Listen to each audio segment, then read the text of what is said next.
मंगलमय मंगल करण मंगल रूप कबीर ध्यान धरत नाशत शकल कर्म जनित कबीर अजर अमर त्रय काल सत्य जो अनंत चेतन निज अनुभव से जान जात जो शांत तेज गण निर्विकार निर्द्वंद सदा सर्वोपर सोई देहि पद दर्शक दिव्य रहनियुक्त बोधक जो ऐसे मुक्त स्वरूप जो श्री गुरुवर के चरण चित शेष झुकावत दासे जन्म मरण भय हरण हित बोलिए सतगुरुदेव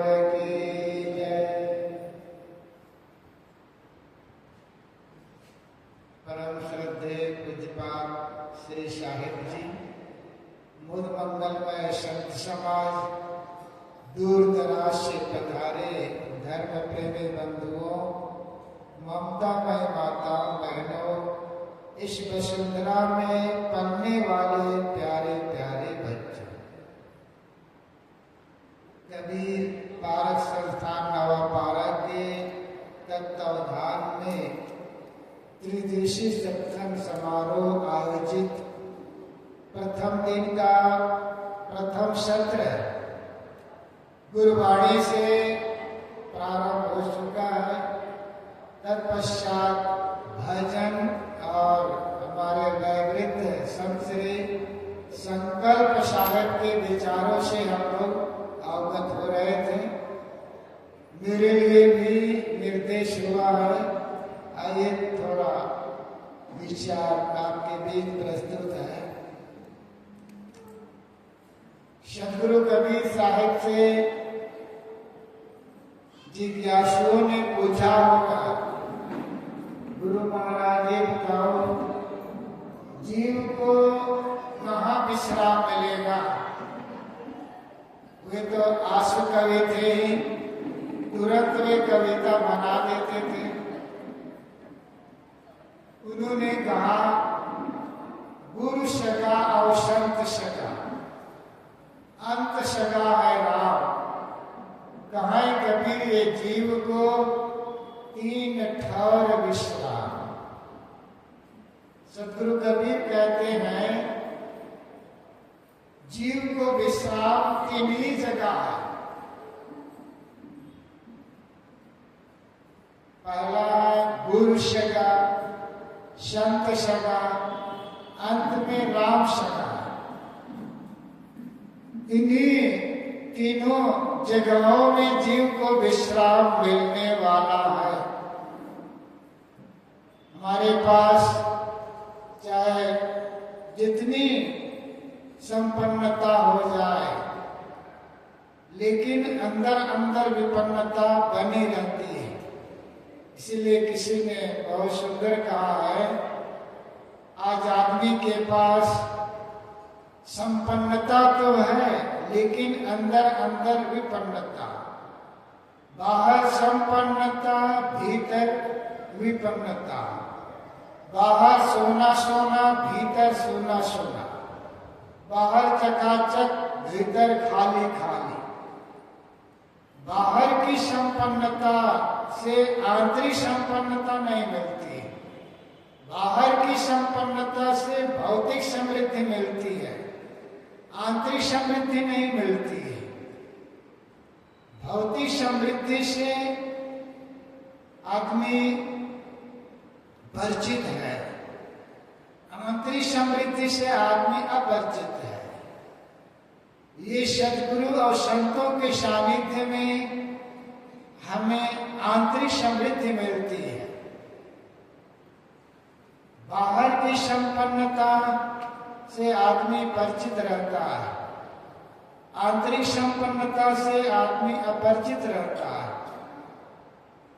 आज भौतिक समृद्धि तो है, भौतिक पदार्थ आदमी के पास तो है, लेकिन जो सुख मिलना चाहिए वो सुख नहीं मिल पाता है। इसलिए सदगुरु कबीर कहते हैं, गुरु सगा और संत सगा अंत सगा है राम, कहाँ कबीर ये जीव को तीन ठहर विश्राम। गुरु सगा है, संत सगा है, अंत में राम सगा है। इन्हीं तीनों जगहों में जीव को विश्राम मिलने वाला है। वास्तव में संत गुरु एक ऐसे सगा है जो हमें अंतिम तक पहुंचाने वाले सगा है। संसार में जितने सगा है वो अंतिम तक पहुंचाने वाले सगा नहीं है। जितने सगा है वे सब सगा बीच में मिलते हैं और बीच में छूट जाते हैं। लेकिन संत और गुरु ऐसे सगा है जो हमें अंतिम मंजिल तक पहुंचाते हैं। इसीलिए सदगुरु विशाल देव ने कहा है, संत सहायक जीव के संत पार लगाए, आवरण से होए नहीं जो भ्रम भूल भगाए। संत सहायक जीव के सच्चे सहायक यदि हैं तो वो है संत है, गुरु है। संत ही पार लगाए, इस संसार सागर से पार लगाने वाले संत गुरु ही हैं। आवरण से यह हो नहीं, आवरों से संभव नहीं है जो हमारे भ्रम और भूल को भगाए। जीव के सच्चे उद्धारक सहायक संत गुरु ही है।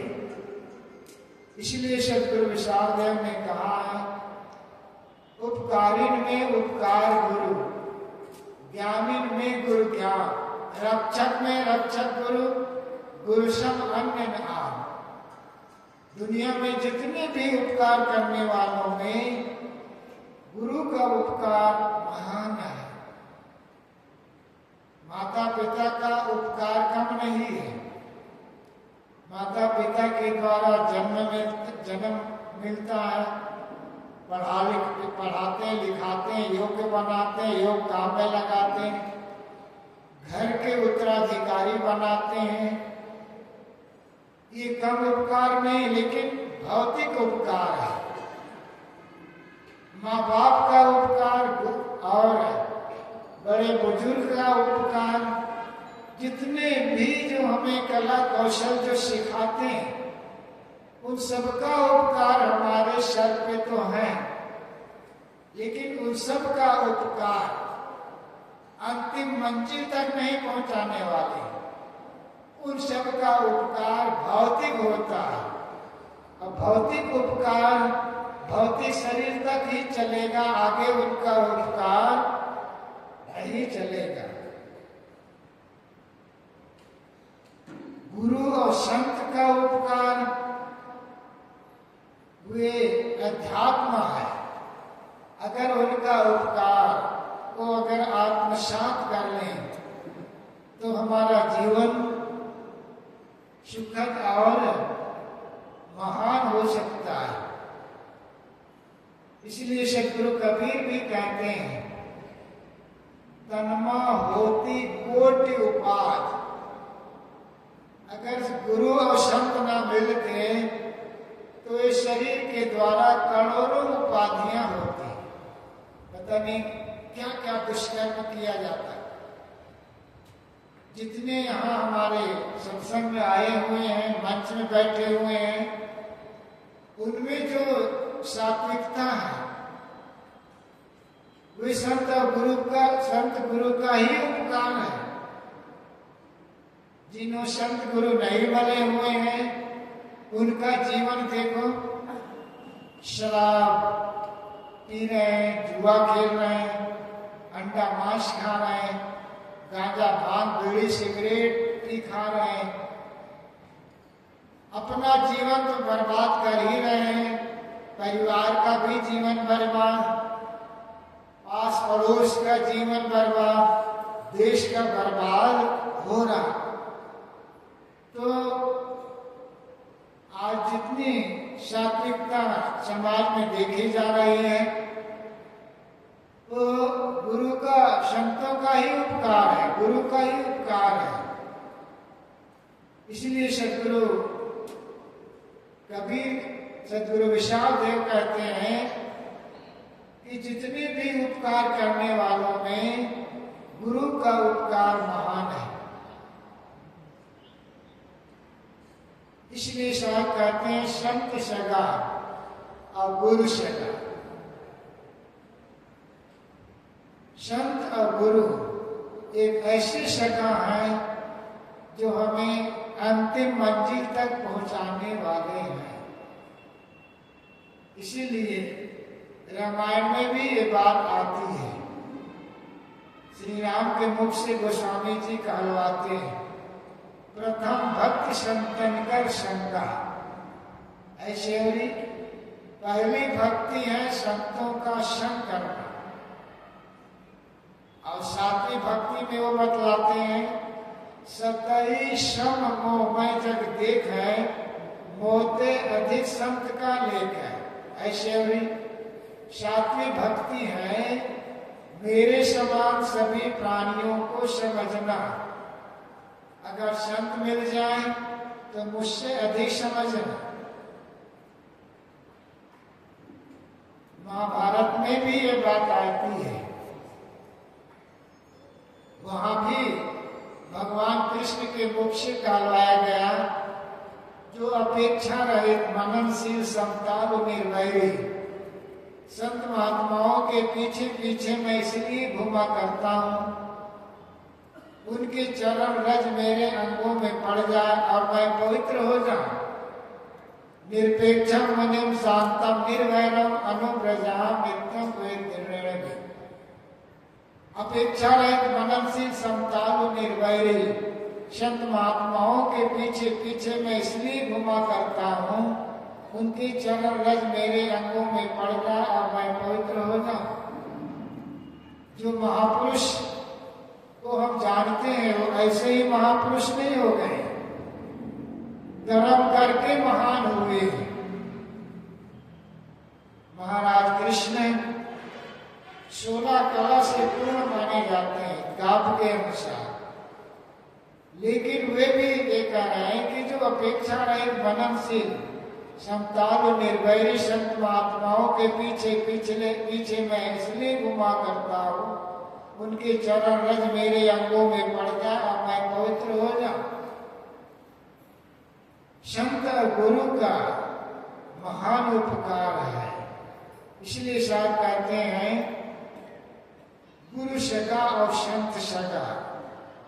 अंत सगा है राम, अंत में राम सगा।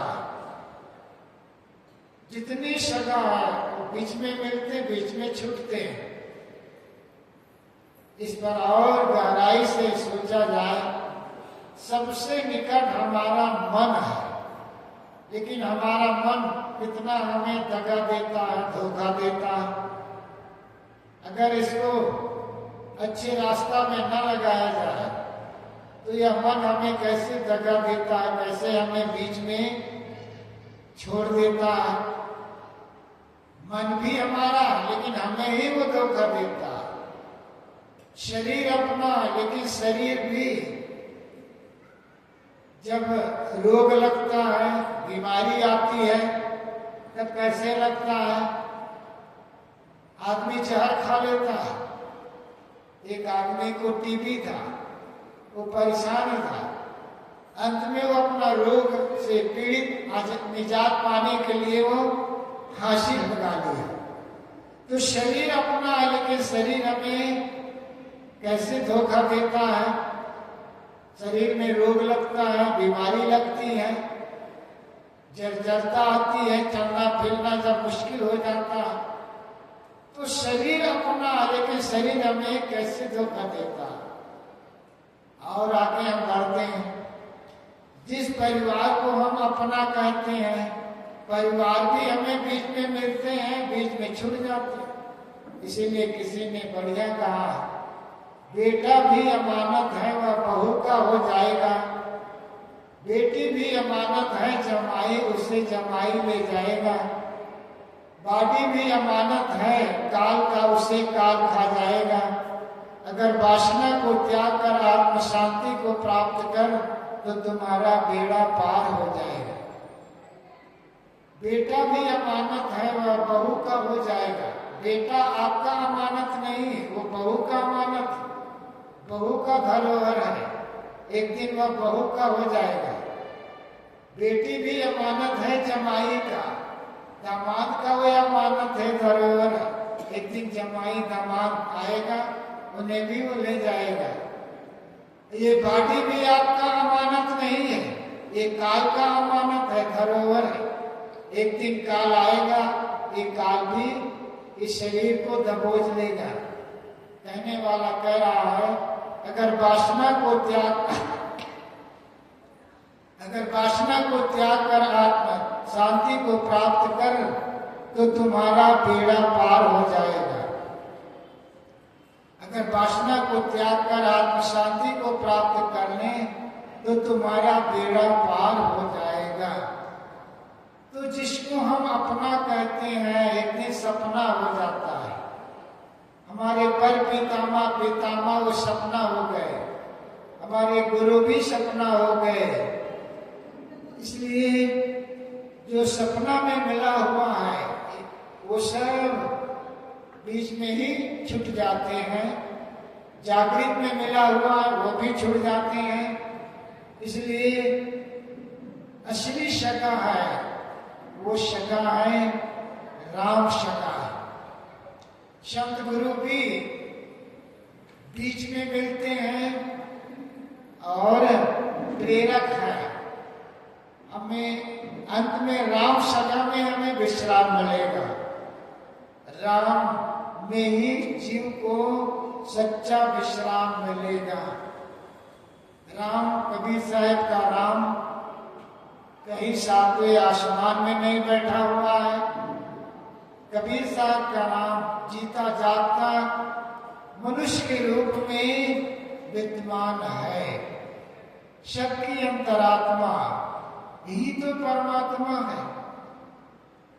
आत्मा को छोड़ करके परमात्मा कहाँ से हमें मिलेगा? जीव को छोड़ करके शिवत्व की घटना कहाँ से घटेगी? आत्मा को छोड़ करके परमात्मा की घटना कहाँ घटेगी? कबीर साहब इसी तरफ इशारा करते हैं। और ये वेदों में जो 4 महावाक्य है आता है, इसी की ओर इशारा है। वेदों में बताया गया है 4 महावाक्य, अहम ब्रह्मास्मि, तत्त्वमसि, आत्मा ब्रह्म, प्रज्ञानम ब्रह्म। ये 4 महावाक्य है। चारों वेदों के 4 महावाक्य माना जाता है। किसी साधक ने पूछा होगा किसी ऋषि से कि आप कौन हैं?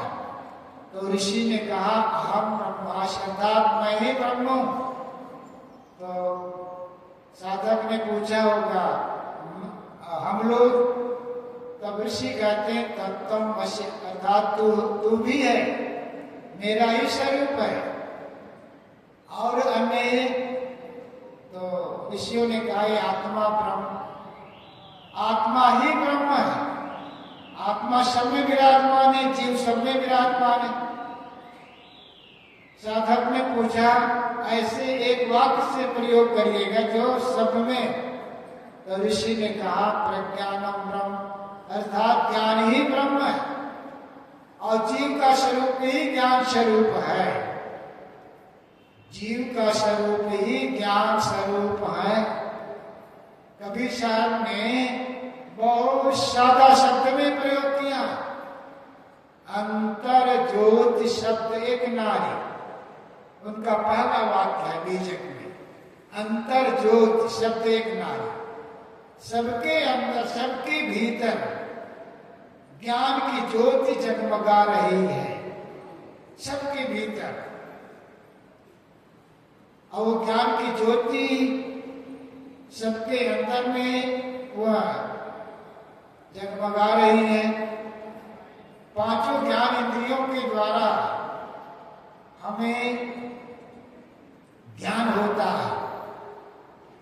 सतगुरु कबीर कहते हैं, सबके अंदर सबके भीतर ज्ञान की ज्योति जगमगा रही है और कुदरत की ओर से, प्रकृति की ओर से ये जीव को, मनुष्य को दो महान शक्ति मिली हुई है।